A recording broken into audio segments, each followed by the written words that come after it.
Hey there everyone, this is Austin Bach coming to you once again from the Magic Online beta client, where we're trying out some of the new Kaladesh cards in preparation for the standard rotation. And this is a deck I've been working on for at least a week since my last video showing off the Storm deck.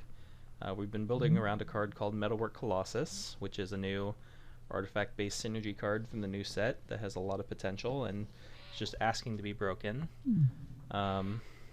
But yeah, the idea of the card is to play a bunch of cheap non-creature artifacts, which all reduce the cost. And you're trying to get this cost down to 0, but you can even cast it for 2 or 3 mana if you need to.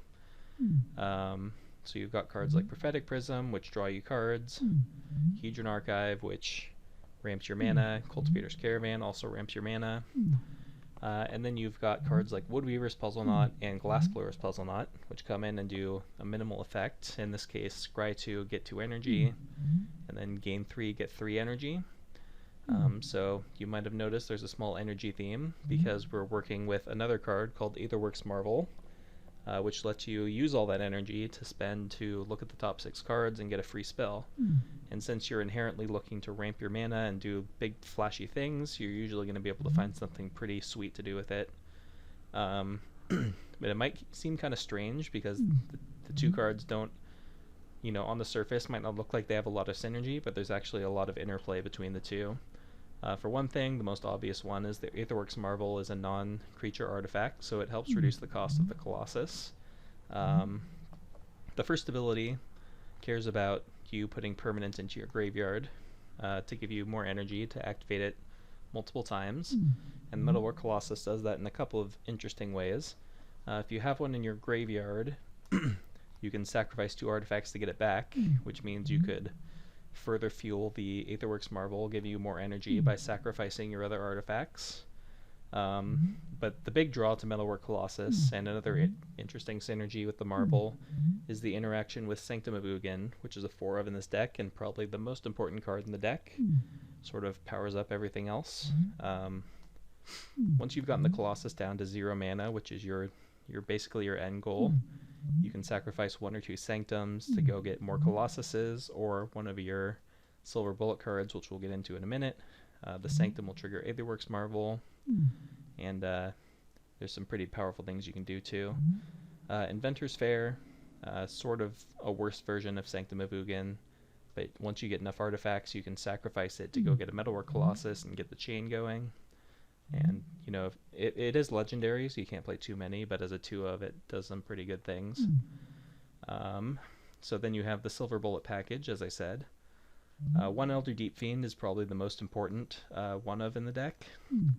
It lets you go get Metalwork Colossus, or rather, when you cast Metalwork Colossus, you can go get your Elder Deep Fiend with Sanctum of Ugin, and then you can tap their lands or do whatever else you need to disrupt them, because there's a good chance you're behind when you've been spending your turns ramping up to the Colossus.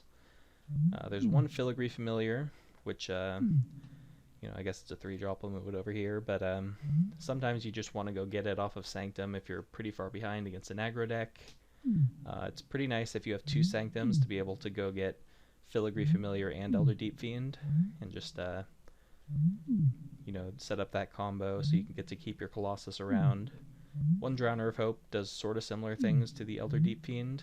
If you're getting beat down by multiple threats and you have enough mana, you can go get this and sort of lock down the board for a couple turns, buy yourself some time rather. And we've got 1 Ulamog the Ceaseless Hunger, which is the big baddie. We don't have enough, Delirium enablers to play Emrakul, which is the ultimate endgame threat, but this one is not a bad one itself. Not only is it a colorless creature, which you can go get with Sanctum, but it's one of the best cards you can hit off Aetherworks Marvel. This is a card that wants you to have enough flashy things to do with all your mana, so it sort of works with both of our key engine pieces. And then we've got a couple of Part the Water Veils, which are great to hit with Marvel, and also just great to use with all your excess mana from the archives and caravans and whatnot. Just to take over a game, you can go Colossus, Part the Water Veil, and then just attack for 20, like basically before your opponent gets to do anything. And then rounding it out, we've got some Glint Nest Cranes. I ended up shaving the 4th copy pretty recently, because I realized I was going down on non-creature spells more and more. All these are non-creatures. The Glint Nest itself are non-creatures. I had a 25th land, so I just wanted to, it is kind of clunky. Like drawing multiples, sometimes you're not going to have enough mana to make use of them, but still a very efficient card and helps increase the consistency of the deck.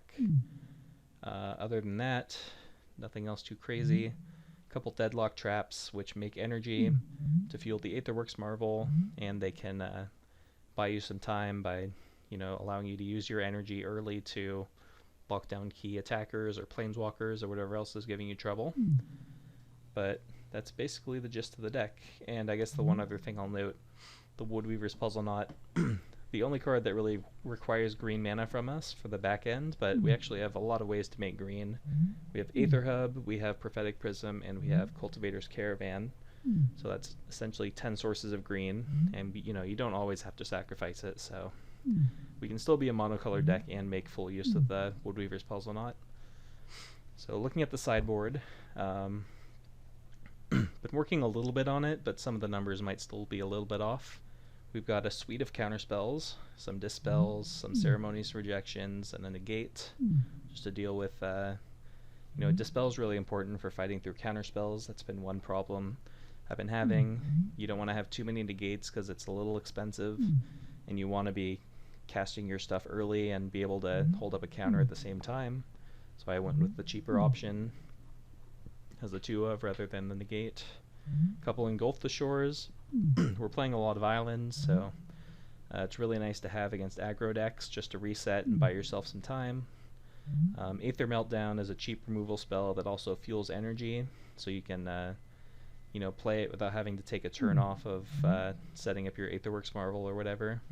One of Select for Inspection just as a cheap, cost-efficient way to buy yourself some time and set up your draws. Got 2 more Filigree Familiars in the board, just good at stopping ground pounders. An extra Deadlock Trap for Planeswalkers, essentially, is the main reason it's here. And we're trying out 1 Kozilek the Great Distortion in the sideboard as an additional threat against, attrition-y or, controlling decks, or decks where you just need to go over the top. This is a great way to refill and to make use of all your extra mana against decks that are trying to stop what you're doing. And then another Deep Fiend for when you need to disrupt your opponent's mana, more or less. It's also pretty good when you bring in the Filigree Familiars, just because you have more ways to emerge it out early. But yeah, this is the deck. As I said, I've been working pretty hard on it in the last few days, and I'm excited to see if we can get some wins today.